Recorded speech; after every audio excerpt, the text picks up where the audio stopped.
ఈరోజు మనం ఒక ప్రత్యేకమైన కోర్టు కేసు గురించి మాట్లాడుకుందాం. ఇది కేవలం ఒక తీర్పుతో ఆగిపోలేదు, ఏకంగా ఒక దేశ గమనాన్నే మార్చేసింది. అదే ఇందిరాగాంధీ వర్సెస్ చట్టం.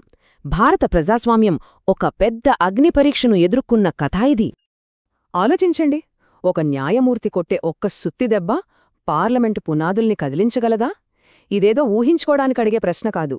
మన భారతదేశ చరిత్రలోనే ఇది ఒకానొక టైంలో ఎదురైన అసలు సిసలైన ప్రశ్న. అవును, కొన్ని దశాబ్దాల క్రితం మన దేశంలోనే రెండు అతిపెద్ద శక్తులు అంటే న్యాయవ్యవస్థ, ప్రభుత్వం రెండూ ముఖాముఖి తలపడ్డాయి. ఆ సంఘర్షణ వెనకున్న కథేంటో ఇప్పుడు చూద్దాం. సరే, ప్రతి కథలో ఒక టర్నింగ్ పాయింట్ ఉంటుంది కదా. ఈ కథలో ఆ మలుపు ఒక కోర్టు తీర్పు రూపంలో వచ్చింది. అదొక ఊహించని తీర్పు, దేశ రాజకీయాల్లో ఒక పెద్ద భూకంపమే సృష్టించింది. ఒక్కసారి ఊహించుకోండి, దేశాన్ని నడిపిస్తున్న ప్రధానమంత్రి ఎన్నిక చెల్లదని ఒక హైకోర్టు తీర్పిచ్చింది.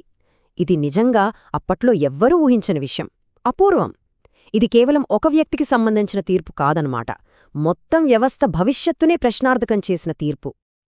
అయితే ఈ తీర్పు ఉన్నట్టుండే ఆకాశం నుంచి ఊడిపడలేదు. దీని వెనుక చాలా పెద్ద న్యాయ పోరాటముంది. ఇద్దరు మొండి పట్టుదలగల రాజకీయ ప్రత్యర్థుల మధ్య జరిగిన యుద్ధముంది. ముందుగా ఆ కథేంటో చూద్దాం. ఇక్కడ రెండు వైపులా ఇద్దరున్నారు. ఒకవైపు భారతదేశపు ఐరన్ లేడీ, అప్పటి ప్రధానమంత్రి ఇందిరాగాంధీ. ఆమెకు విపరీతమైన ప్రజాదరణ, అధికారం ఉన్నాయి. మరోవైపు ఓటమిని అస్సలు అంగీకరించని మొండి రాజకీయ నాయకుడు రాజ్నారాయణ్. వీళ్ళిద్దరి మధ్య జరిగిన పోరాటమే ఈ కేసుకు నాంది పలికింది. సింపుల్గా చెప్పాలంటే ఎన్నికలు ఒక పరుగు పంద్యంలాంటివి. అందులో కొన్ని రూల్స్ ఉంటాయి. ఆ రూల్స్ని అతిక్రమించడాన్నే అవినీతి ఎన్నికల పద్ధతులు అంటారు. అంటే అన్యాయంగా గెలవడం కోసం ప్రభుత్వ ఆఫీసర్లని వాడుకోవడం లేదా పరిమితికి మించి డబ్బు ఖర్చు చేయడం లాంటివి అన్నమాట. రాజ్నారాయణ్ చేసిన ఆరోపణలేమీ చిన్నవి కావు. ప్రధానమంత్రి తన అధికారాన్ని, తన పవర్ని ఎన్నికల్లో గెలవడానికి ఒక ఆయుధంగా వాడారని ఆయన వాదించారు. ప్రభుత్వ అధికారులు ఆమె తరఫున ప్రచారం చేయడం, ప్రభుత్వ డబ్బుని వాడుకోవడం, ఇవన్నీ ప్రజాస్వామ్య స్ఫూర్తికే విరుద్ధం అని ఆయన గట్టిగా వాదించారు. సో చాలా వాదనలు, విచారణల తర్వాత జస్టిస్ జగ్మోహన్ లాల్ సిన్హా తన చారిత్రాత్మక తీర్పును వెలువరించారు. ఆ తీర్పులోని వివరాలు వింటే నిజంగా ఆశ్చర్యం వేస్తోంది. ఆయన ప్రతి ఆరోపణను ఎలా విశ్లేషించారో ఇప్పుడు చూద్దాం. జస్టిస్ సిన్హా తీర్పు చాలా షార్ప్గా ఉంది. ఆయన చాలా ఆరోపణలని, అంటే లంచం, మతచిహ్నాల వాడకం లాంటి వాటిని సరైన ఆధారాలు లేవని పక్కన పెట్టేశారు. కాని రెండు చిన్ని టెక్నికల్ విషయాలపై గట్టిగా ఫోకస్ పెట్టారు. వాటిల్లో ఒకటి ఏంటంటే, ప్రభుత్వ ఉద్యోగి అయిన ఆమె పర్సనల్ సెక్రటరీ ఎన్నికల ప్రచారంలో పాల్గొనడం.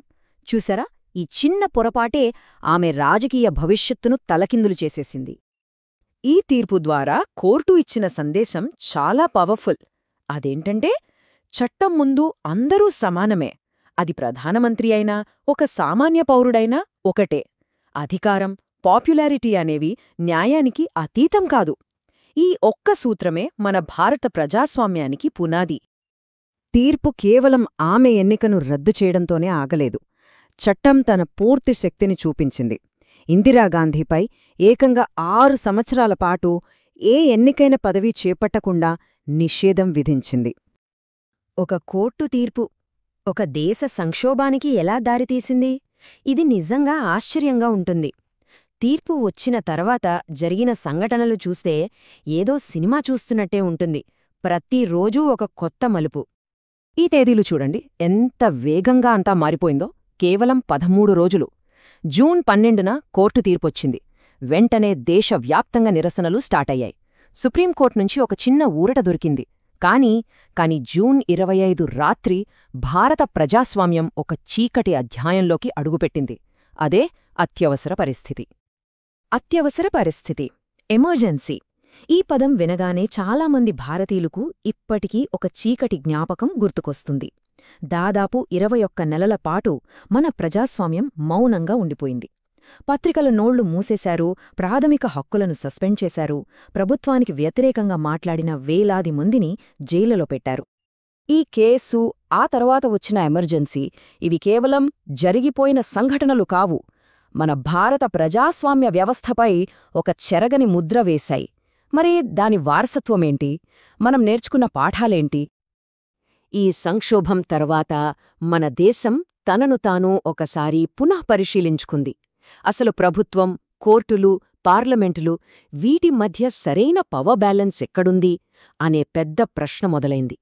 ఈ సంఘటన తర్వాత మన న్యాయ వ్యవస్థ తన స్వాతంత్ర్యాన్ని మరింత బలంగా నిలబెట్టుకుంది.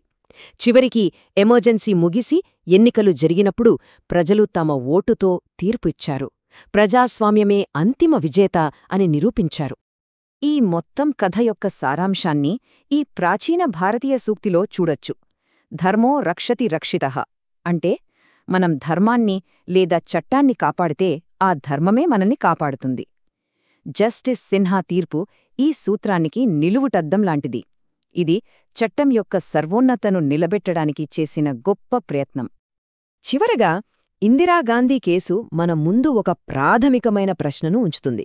చట్టం, రాజకీయం మరియు అధికారం ఈ మూడింటి మధ్య గీత ఎక్కడ గీయాలి? ఈ ప్రశ్న కేవలం 1975 నాటి భారతదేశానికే కాదు, ఈ రోజున ప్రపంచంలోని ప్రతి ప్రజాస్వామ్యానికి వర్తిస్తుంది. అధికారం జవాబుదారీగా ఉండాలంటే ఆ సరిహద్దును కాపాడటం మనందరి బాధ్యత. దీని గురించి ఒక్కసారి ఆలోచించండి.